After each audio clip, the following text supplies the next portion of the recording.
Karina babies. Today we're going to do the 20th for Tuesday the 20th. And we're doing fantastic gymnastics from A Year Full of Stories. Let's see what this is about. Rachel does gymnastics in a spiffy leotard with a badge she's been awarded for working very hard, doing lots of bends and stretches, and from walking on a bar without wobbling or falling off. She's quite a little star. She can somersault and cartwheel, turn some roly-polies too, and bounce upon a trampoline the way that gymnastics do. Says Rachel, it's fantastic since I've learned to be gymnastic. I'm as stretchy as elastic.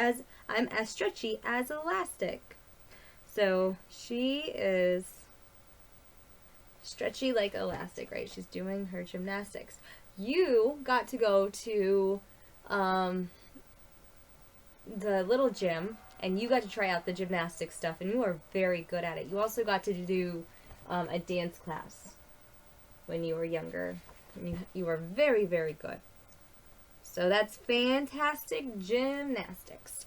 Alright, today we are going to continue on with our story, The Magic Carpet,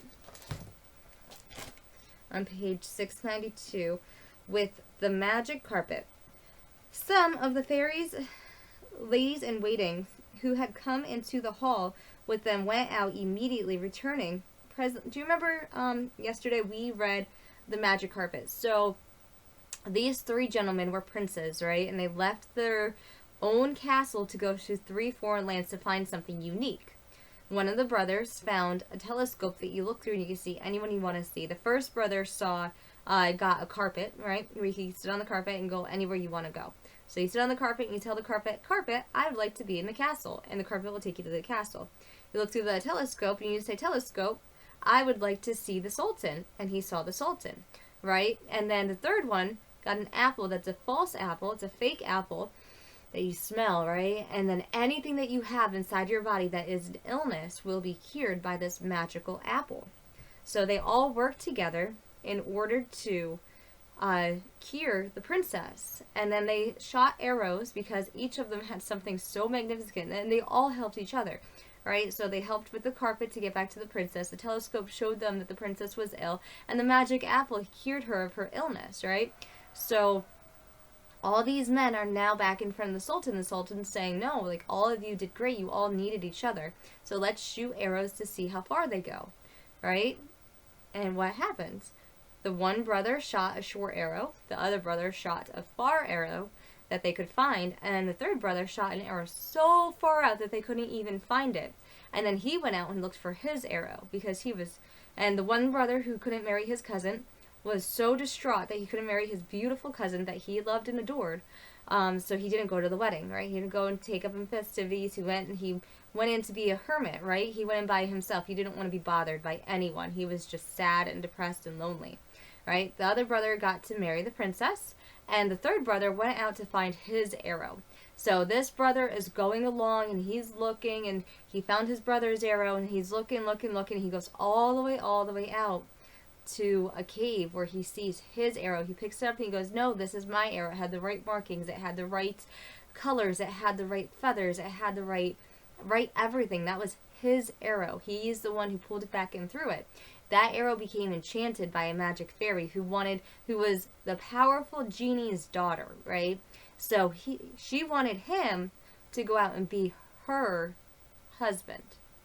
She wanted him. Let's find out why.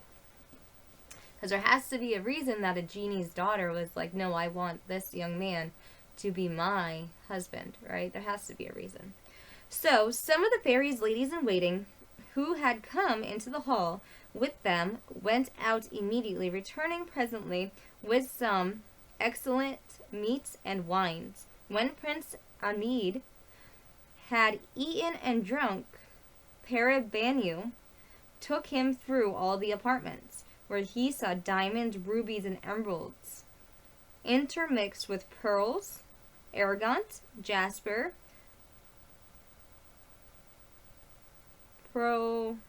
prophecy, together with the most precious marbles.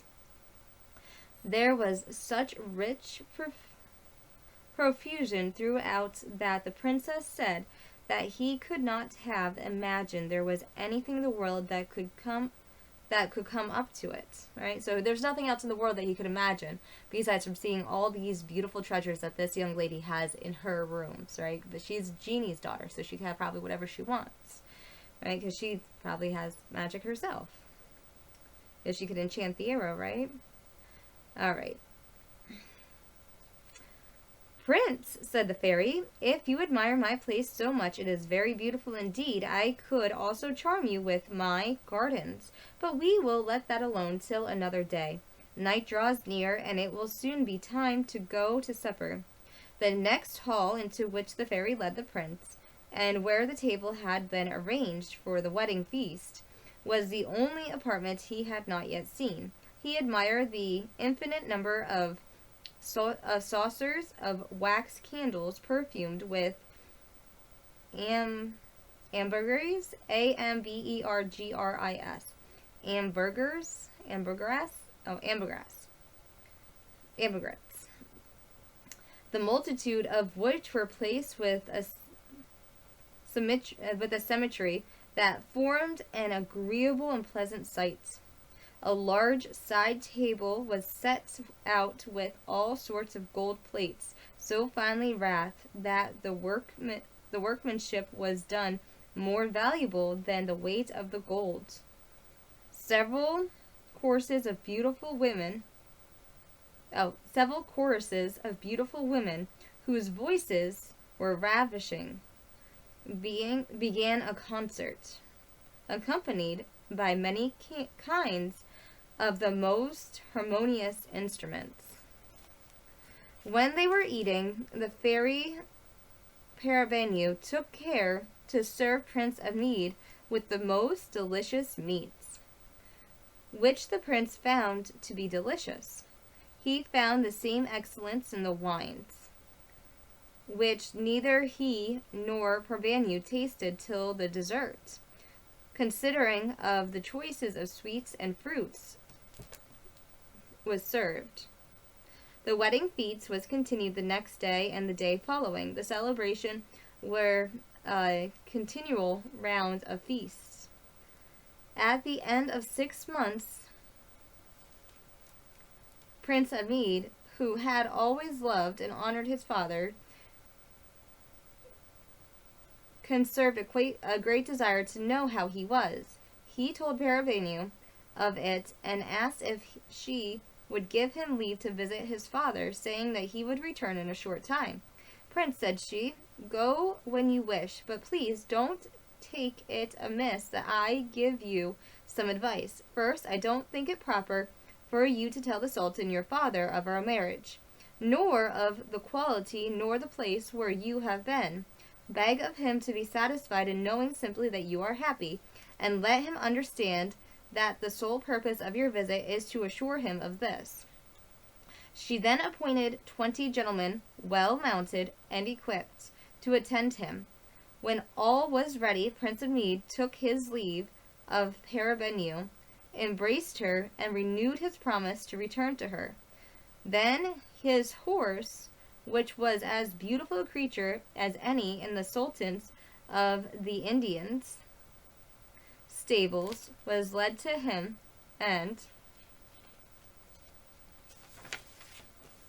he mounted it with extraordinary grace. After bidding Paravenue a last adieu, he set forth on his journey. It was not a great distance to his father's capital, and Prince Ahmad soon arrived there. The people, glad to see him again, received him with accommodations of joy and followed him in large crowds to the Sultan's palace. The Sultan received and embraced him with great rejoicing, complimenting at the same time with a fatherly tenderness of the sadness his long absence had caused him, for he had feared the prince might have committed some rash action, Prince Amid told a story of his adventures without speaking of the fairy Paravenue, and added, "The only favor I ask of your majesty is to give me leave to come often in order to pay my respects and to know how you are." "Son," answered the Sultan of the Indians, "I cannot refuse what you ask of me, but I should much rather you would resolve to stay with me. At least tell me where I may send for you if you shall fail to come, or when I may think your presence necessary." "Sir," replied Prince Amid, "what your majesty asks me is part of my mystery I speak of. I beg of you to give me leave and return silent on my point and remain silent on my points, for I shall come so frequently that I am afraid I shall sooner be thought troublesome than be assured of negligence in my duty." The Sultan of the Indians pressed Prince Amid no more, but said to him, "Son, I penetrate no further into your secrets. However, I can tell you that your presence restores to me the joy I have not felt this long time. You shall always be welcome when you come, without interrupting your business or pleasure." Prince Amid, staying 3 days at his father's court, and on the fourth returned to the fairy Paravenue, who did not expect him so soon. A month after Prince Amid returned, he visited to his father. The fairy observed that the prince, since the time that he gave her an account of his journey, never talked of the Sultan, and if there was no such person in the world, whereas before he was always speaking of him. She thought his silence was on her account, therefore she took an opportunity to say to him one day, "Prince, don't you remember the promise you made to go to see the Sultan, your father? I have not forgotten what you've told me on your return, and so I am reminding you not to delay too long in fulfilling your vow." So Prince Amid went the next morning with the same attendants as before, but he himself was more magnificently mounted and dressed, and he was received by the Sultan with the same joy and satisfaction. For several months he continually paid his visits, each time looking richer and finer. At last some viziers, the Sultan's favorites, who judged Prince Amid's grandeur and power by the figure he cut, made the Sultan jealous of his son, saying it was to be feared he might enangle himself into the people's favor and dethrone him. The Sultan of the Indies refused to believe Prince Amid capable of so evil a design as his favorites would make him believe. And he said to the viziers, "You are mistaken, my son loves me, and I am certain of his tenderness and fondliness because I have given him no reason to do or be otherwise." But the favorites went on defaming Prince Amid, till the Sultan said, "Be it as it may, I don't believe my son Amid is as wicked as you would persuade me he is. However, I am obliged to you for your good advice, and don't doubt that the proceeds from your good intentions." The Sultan of the Indies said this in order that his favorites might not know the impression their charges had made on his mind. They had so alarmed him that he resolved to have Prince Amid watched, unknowing to his great visors. He sent for a noted sorcerer and said, "Go immediately, follow my son, and watch him so well that you find out where he retires. Then return and bring me word." The sorcerers left the Sultan, and knowing the place where Prince Amid had found his arrow, went there and immediately and hid himself near the rocks in order not to be seen. The next morning Prince Amid left at daybreak, and to return to the fairy's place without taking leave either of the Sultan, or any of his courts, according to the established custom. The sorceress, seeing him coming, followed him with her eyes till suddenly she lost sight of him and his attendants. The rocks were steep and craggy, making an insurmountable barrier, and she judged that the prince either returned into some cavern or an abode of genies or fairies. Thereupon the sorcerer left the place where she had been hiding and looked carefully about all sides, but she could not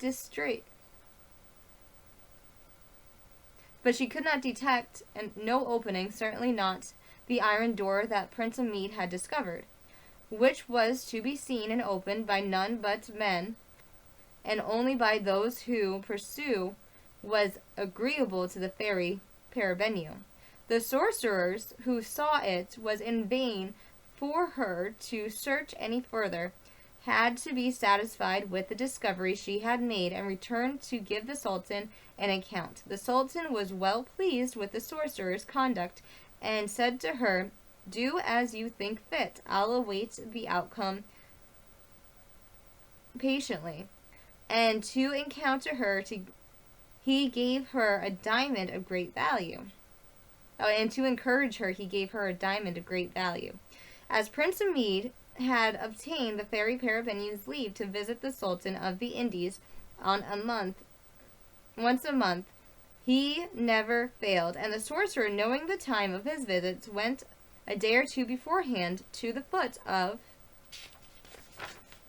the rocks where she had lost sight of the prince and his attendants, and waited there. The next morning Prince Amid went out of the iron door, and, as usual, with the same attendants as before, and pressed by the sorcerers, seeing her lying with her head against the rock, complaining as if she were in great pain, he took pity, turned his horse about and went to her. He asked what was the matter and what he could do to ease her pain. The artful sorcerer looked at the prince in a pathetic manner, without even lifting her head, and answered in broken words and sighs. She told him that she was on her way to the capital city, but had been taken by so a violent fever that her strength failed her, and she was forced to lie down where he saw her, far from any inhibitions and without any hopes of assistance. "Good woman," replied Prince Amid, "you are not so far from help as you imagine. I am ready to assist you and convey you to where you will meet with a speedy cure. Only get up and let one of my people support you." At those words, the sorcerer was pretended sickness, only to know where the prince lived and what he did, accept the charitable offer he made her. Two of the prince's attendants, alighting from their horses, helped her up, set her beside another horseman, and remounted, following the prince, who turned back to the iron door, which was opened by one of his retinue, who rode in front. And when he came into the fairy's outer court without dismounting himself, he sent one of his attendants to tell her he wanted to speak with her. The fairy Parabennu came with an imaginable haste, not knowing what made the prince return so soon. Without giving her time to speak the reason, he said, pointing to the sorceress, "Princess, I desire you would have compassion on this good woman. I found her in the condition you see her in, and promised her assistance. I know that you, out of your goodness and as soon as my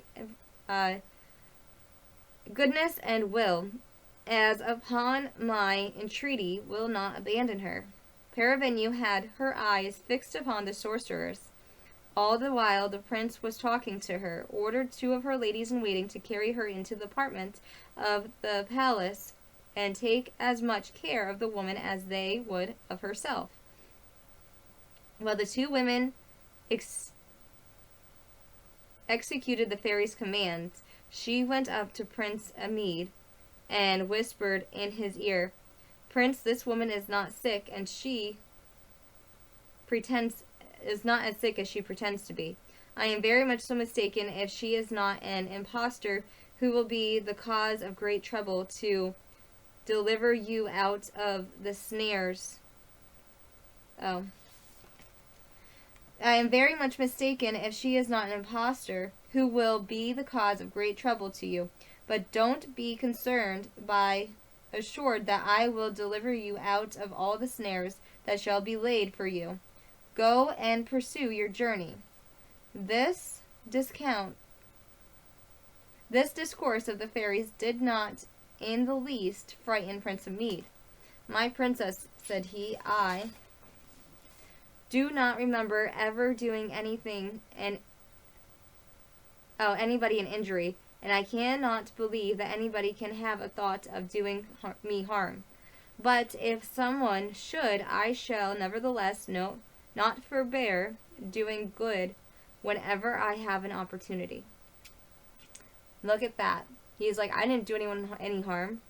No one's going to do me any harm. And if they do, I'm going to be good back to them. I'm not going to do anything back. I'm going to be good back to them. That's a good man. Alright? Then he started out again for his father's palace. In the meantime, the two ladies in waiting had carried the sorcerer into a richly furnished apartment. First, they sat her down upon the sofa with her back supported by a cushion of gold brocade. Well, they made a bed for her. The quilt was finely embroidered with silk. The sheets was the finest linen, and the covenant cloth of gold. When they had put her into bed, for the old sorceress pretended that her fever was so violent she could not help herself in the least, one of the women went out and returned soon again with a china dish in her hand, full of certain liquor, which she presented to the sorcerer. Well, the other helped her to sit up. "Drink this," she said. "It is the water of the fountain of lions, and a certain remedy against all fevers whatsoever.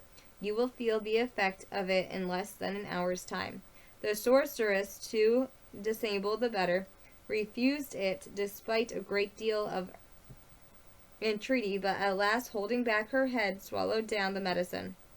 When she was laid down again, the woman covered her up. "Lie quiet and go to sleep, if you can," they said. We'll leave you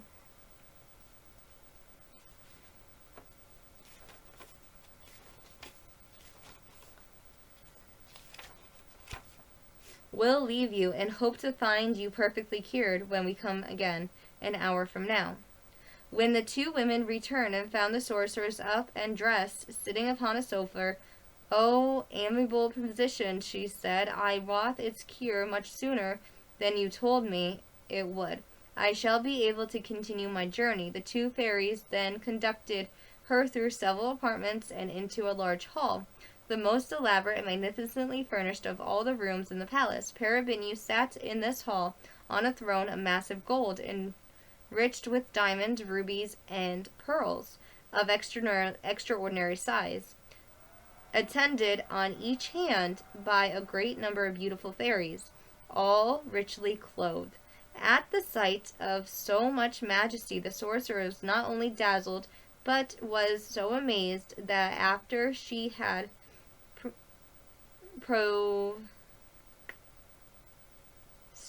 prostrated herself before the throne, she could not open her lips to thank the fairy as she proposed. After Parabinu saved her the trouble and said to her, "Good woman, I am glad I had an opportunity to oblige you and see that you are able to continue your journey. I won't detain you, but perhaps it would please you to see my palace. Follow my women, and they will show it to you." Then the sorceress went back and related to the Sultan of the Indies all that had happened, and how very rich Prince Amid was since his marriage with the fairy, richer than all the kings in the world, and how there was danger that he might come and take the throne from his father. Though the Sultan knew very well the Prince of Mead's nature, despite disposition was good, yet he could not help being concerned about the report made by the old sorceress. When she was taking her leave, he said, "I thank you for the pains you have taken and for your wholesome advice. I am so aware of its great importance that I shall deliberate upon it in my council. For the favorite viziers warned that the prince shall be killed by the sorceress advised directly. Make him give you all kinds of wonderful things with the fairy's help," she said, till she tires of him and sends him away. "For example, every time your majesty goes into the field, you are at great expense, not only in tents for your army, but in mules and camels to carry their baggage. Now persuade Prince of Mead to use his influence with the fairy to procure you a tent which might be carried in a man's hand and would be large enough to shelter your whole army against bad weather." When the sorceress had finished her speech, the Sultan asked his favorites if they had anything better to propose. Finding them all silent, he determined to follow the sorcerer's advice as the most reasonable and agreeable to him. Next day the Sultan did as the sorcerer had told him, and asked his son for the tent. Prince of Mead realized then that the old woman had informed the Sultan of his marriage to the fairy Paravenue, and although he did not know great the power of genies and fairies was, he doubted whether it extended so far as to procure a tent such as his father desired. At last he replied, "Though it is with the greatest reluctance imaginable, I will not fail to ask of my wife the favor your majesty desires, but will not promise you to obtain it. If I should not have the honor to come again to pay you my respects, that shall be the sign I have not had success. But beforehand, I desire you to forgive me and remember that you yourself have reduced me to this extremity." "Son," replied the Sultan of the Indies, "I would be very sorry if what I asked of you should cause me the displeasure of never seeing you again. I find you didn't know the power a husband has over a wife. Yours would prove that her love for you was very indifferent if she, with the power of a fairy, would refuse you so trivial a request. I desire you to ask this for my sake." The prince went back and was very sad for fear of offending the fairy. She kept pressuring him to tell her what was the matter, and at the last he said, "Madam, you may have observed that hitherto I have been content with your love, and have never asked you for any favor. Consider then that it is not, I bet the Sultan my father, who unwisely, or at least so it seems to me, begs of you a tent large enough to shelter him and his court and his army from the violence of the weather, but which a man can carry in his hand. Remember, it is my father who asks this favor." "Prince," replied the fairy, smiling, "I am sorry that so small a matter should disturb you and make you as uneasy as you appear to be." Then the fairy sent for her treasurer, to whom she said, Norganhan, bring me the largest tent in my treasury." Norganhan returned presently with a tent, which she could hold in the palm of her hand when she shut her fingers, and presented it to her mistress, who gave it to Prince of Mead to look at. When Prince of Mead saw the tent, which the fairy called the largest in her treasury, A look of surprise appeared on his face. Parvenu burst out laughing. "Prince," she cried, "do you think I jest you? You'll see presently that I am in earnest." Nogrinham, she said to her treasurer, taking the tent out of the Prince of Mead's hand, "go and set it up, that the prince may judge whether it is large enough for the Sultan and his father." The treasurer immediately went out of the palace and carried the tent a great way off. When she had set it up, one end reached all the way to the palace. The prince, after investigating it, found that the tent was large enough to shelter 2 armies greater than his father's, and then said to Parvenu, "I ask my princess 1,000 pardons for my incredibility. After what I have seen, I believe there is nothing impossible for you, or to you. You see," said the fairy, "that the tent is larger than your father may have occasion for, but you must know that it has one property. It is larger or smaller according to the army it is to cover." The treasurer took down the tent and brought it to the prince. Without saying any longer than the next day, he mounted his horse and went with the same attendants to visit his father. The Sultan, who was persuaded there could not be any such tent, and he had asked for, was greatly surprised when the prince's diligence. He took the tent and admired its smallness. His amazement was boundless when it was set up in the great plain, and he found it big enough to shelter an army twice as large as he could bring into the field. But the Sultan was not yet satisfied. "Son," said he, "I have already expressed how much I am obliged for the present, for the tent that you have procured for me. I look upon it as the most valuable thing in all my treasury. But you must do one thing for me which will be just as agreeable to me. I am informed that the fairy, your spouse, makes use of a certain water, called the water of the Fountain of Lions, which cures all sorts of fevers, even the most dangerous. Since I am perfectly certain that my health is dear to you, I don't doubt that you will ask her for a bottle." Now, this doesn't make any sense to me. Why would he need a bottle of fairy water when he has an apple that he can smell and get better? You know, doesn't make any sense to me at all. Alright, honey, tomorrow we're going to start on a bottle of that water. Alright? Oh, no, we're not. We're just going to finish because there's only 1, 2. Okay. "A bottle of that water, and bring it to me as a medicine, which I may make use of when I have occasion.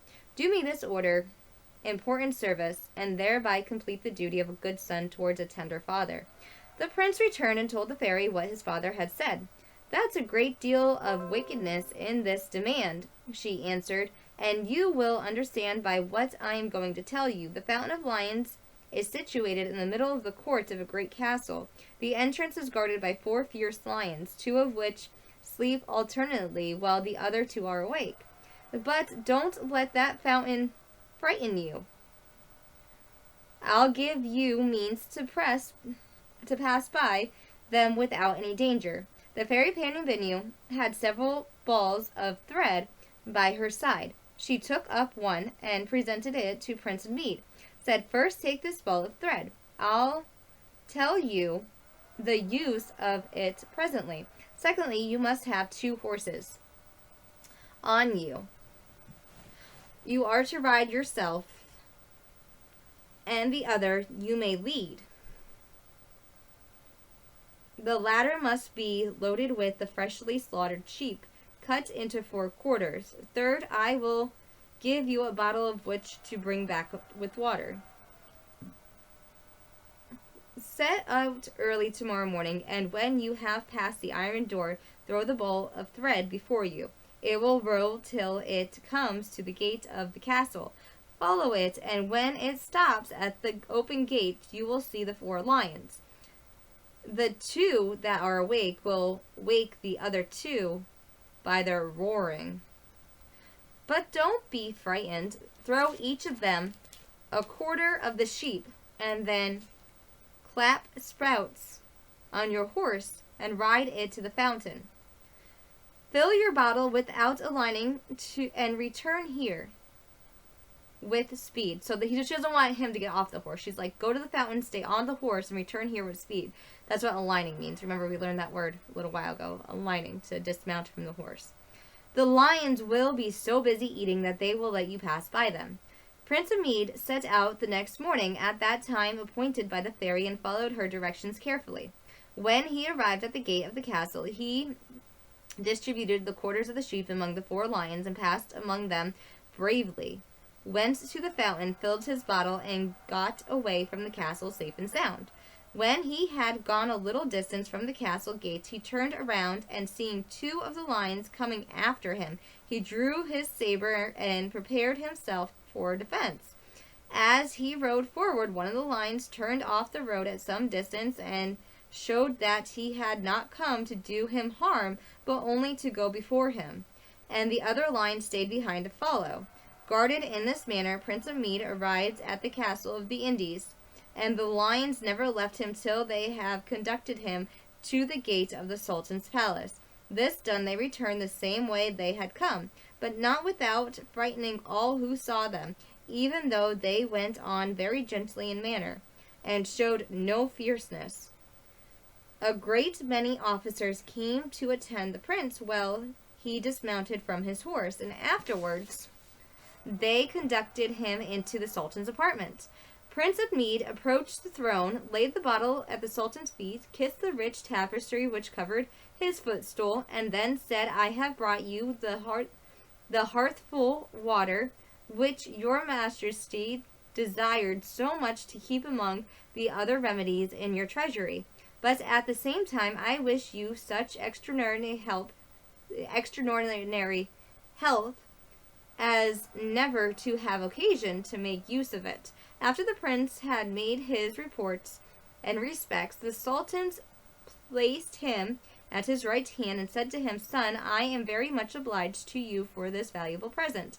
I am also aware that the great danger you have exposed yourself to upon my account, which I have been informed by the sorcerer who knows of the Fountain of the Lions. But do me the pleasure, he continued, to inform me by what incredible power you have been so fortunate. Sir, replied Prince Amid, I have no share in the compliments your majesty is pleased to make to me. All the honor is due to my wife, whose good advice I followed. Then I informed the Sultan of what those directions were, and by doing so, let him know how well he had behaved himself. When he had finished, the Sultan, who showed outwardly all the demonstrativeness of great joy, but secretly was becoming more and more jealous, returned to the private apartments where he sent for his sorceress. Oh no. So what happened? His son has fortune of marrying a good fairy, who is a good woman and who is trying to help the Sultan's son, right? To give the Sultan whatever it is that he desires. The Sultan is getting good gifts, and the Sultan is becoming what? Jealous of what his son is able to get for him. He's just becoming jealous. What does jealousy do? It kills you. It kills you. Jealousy in the heart isn't a good thing. You never want what someone else has. You want what you have. You want to do what you want to do. You want to think for yourself. You want your own body, your own mind, your own soul, your own spirit. You want to do things that make you happy and that make sense to you. Your type of success might not be someone else's type of success. Mama wants to have lots of babies and have a good husband and have a good house. Like, my type of success isn't every woman's type of success, you know? And that's okay. There's nothing wrong with that. Your type of success might be working outside the home and, you know, being a doctor. Like, I know you want to be a doctor. You know, your type of success might not be my type of success. And that's okay. We're all different people. We all think for ourselves and do for ourselves. Like, we all live with ourselves day in and day out. And Karina, baby, you're allowed to be whatever you want to be. You're allowed to think and feel the things that you want to think and feel. I hope that you're always grateful and you're always content in your situation. But your body is yours. It belongs to you and nobody else. You're allowed to tell people no. It doesn't matter if you're out one day with somebody and they buy you all kinds of stuff. You don't owe them a hug. You don't owe them anything. Okay? If they decide to do something nice for you, then they decide to do something nice for you. And it shouldn't come back up, like, it should be just what it is. Okay? So you own your own body, you own your own mind, you own your own heart, your own spirit, your own soul. You own it. It's yours. It belongs to you. And this man, the Sultan, is becoming jealous. So he should have a sit down with his visors and go, I feel jealous, and his visors should give him good advice to not feel that way. That's not the way this might go. All right, so let's take a look.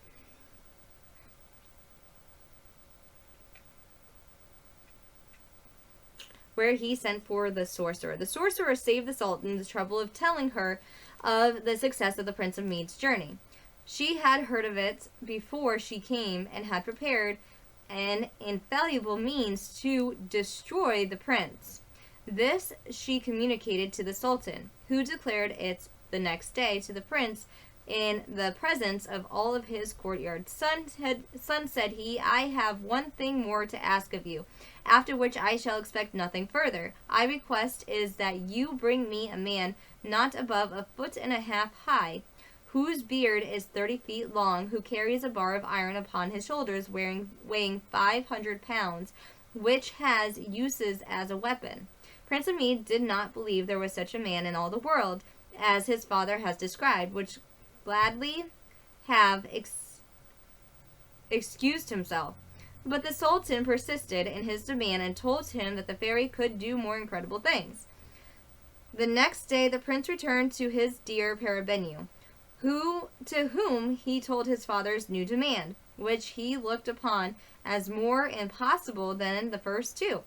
For, he added, I cannot imagine there is such a man in all the world. Without doubt my father has a mind to see whether or not I am so silly as to go about it, or he has a scheme for my ruin. How does he suppose that I can lay hold of such a man? If there are any means, I beg you, will you tell me then, and let me come off with honor? Do not alarm yourself, Prince, replied the fairy. You run a risk of fetching the water of the fountain of the lions for your father, but there is no danger in finding this man, for he is my brother Sheribar. However, he is far from being like me, though with both even though with both we had the same father. He is of so violent a nature that nothing can prevent his showing cruelty for a slight offense. Yet, oh my, so her brother is this person that he's looking for, but he is cruel at even the slightest offense, right? Yet, on the other hand, he is so good as to oblige everyone in whatever they desire. Oh, he's also good, though, too. A lot of people with that temperament have that nature. They're very, very good when they're good, and they're very, very not good when they're not good.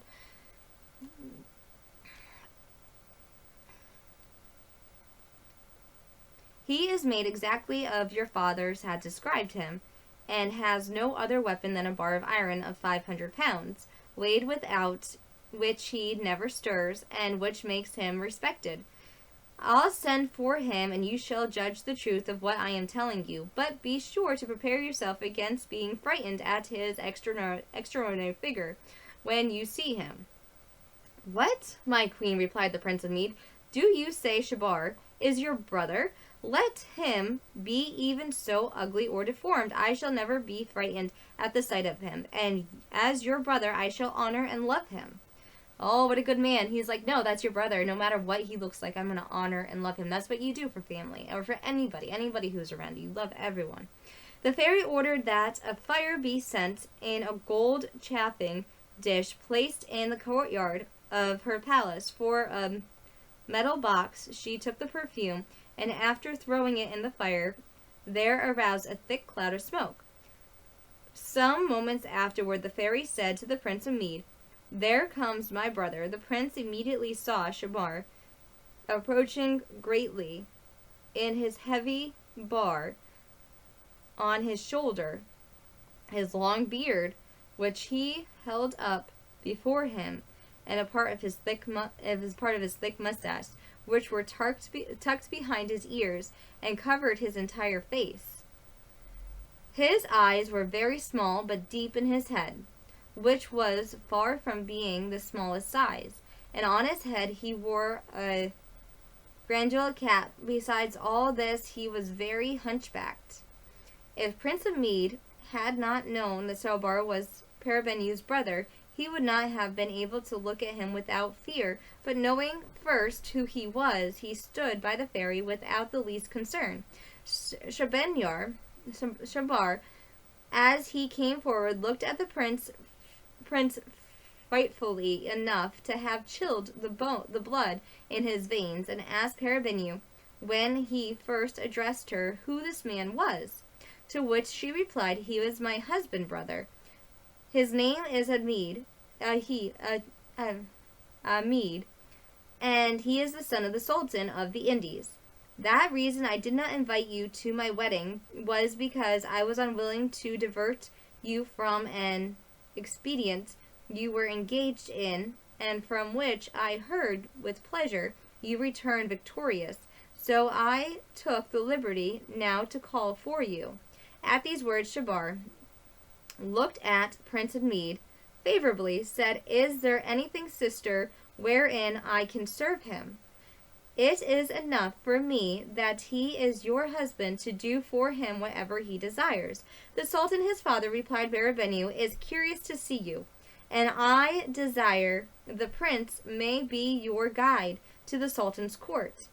He needs but to lead the way. I'll follow him. That's what Shamid said. He'll follow his brother-in-law. Brother, replied Parabenu, it is too late to go today. Therefore, stay till tomorrow morning. In the meantime, I will inform you of all that has passed between the Sultan and the Indies and the Prince of Mede since our marriage. The next morning, after Shabar had been informed of the affairs, he and the Prince of Mede set out for the Sultan's court. When they arrived at the gates of the capital, the people no sooner saw Shabar than they ran and hid themselves. Some shut up in their shops and locked themselves in their houses, and others fled, communicating that their fears to all they met, who stayed not to look behind them, but to run too. So that as Shabar and the Prince of Mede went along and found the streets deserted till they came to the palace, where the porters, instead of mending the gates, also ran away. Prince of Mede and Shabar advanced without any obstacles to the council hall, when the Sultan was seated on his throne, giving audience. Here, likewise, the ushers of the approach of Shabar announced their port and gave them a free admittance. Shabar was boldly and fiercely upon the throne without waiting to be presented by Prince of Mede, and accosted the Sultan of the Indies in these words, You have asked for me. See, here I am. What would you have with me? The Sultan, instead of answering him, clapped his hands before his eyes and avoided the sight of the terrible an object. At this uncivil and rude representation, Shabar was so much provoked after the Sultan had given him the trouble of coming this far, that he insistently raised his iron bar, and killed the Sultan before Prince of Mede could intercede in his behalf. All that he could do was to prevent Shabar's killing the great viziers, who sat not far from him, insisting that he had always given the Sultan his father good advice. These are the ones, then, said Shabar, who gave him bad advice. And as he pronounced these words, he killed the other viziers and favorites of the Sultan, who were Prince of Mede's enemies. Every time he struck, he killed someone or another, and none escaped but those who were so frightened as to stand staring and gaping, and who saved themselves by flight. When this terrible execution was over, Shabar came out of the civil hall into the middle of the courtyard with iron bar upon his shoulder, and looking hard at the grand visors who owed his life to Prince of Mede, he said, I know there is a certain sorcerer who is a greater enemy of my brother-in-law, and these base favorites I have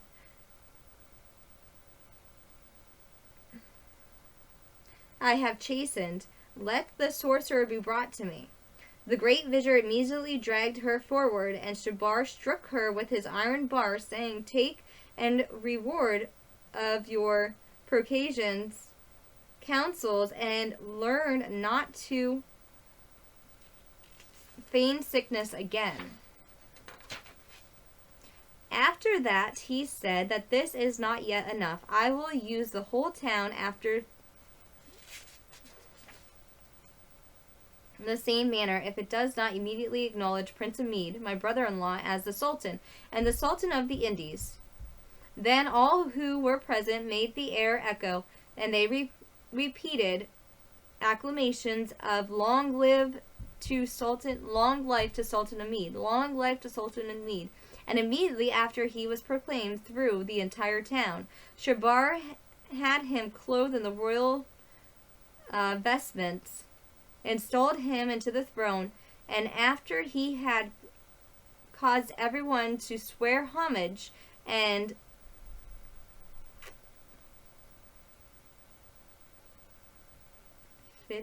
fidelity to Amid, went and brought his sister Parabinu with great pomp and gesture, and made her be acknowledged as the Sultaness of the Indies. As for Prince Ali and Princess Nerivan, since they had no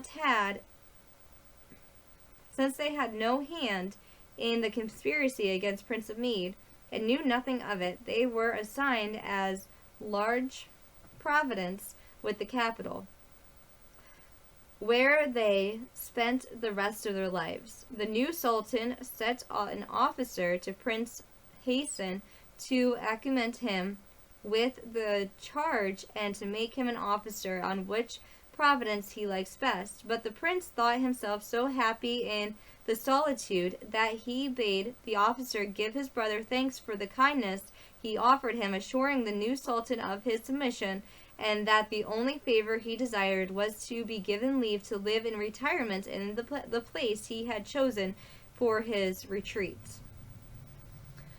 All right. So I've never heard this story before, not like this.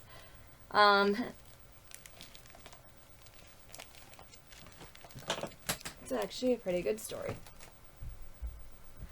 Alright, Karina, baby, let's do...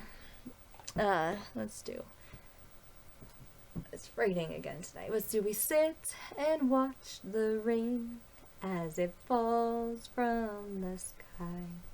And we are glad to be inside where it is warm and dry. Oh yes, I do love the rain. It keeps the earth so clean and helps the pretty flowers grow from the mountains to the streams. A tisket, a tasket, a green and yellow basket. I sent a letter to my love, but on my way I lost it. I lost it, I lost it. A little boy picked it up and put it in his pocket. A tisket, a tasket, a green and yellow basket.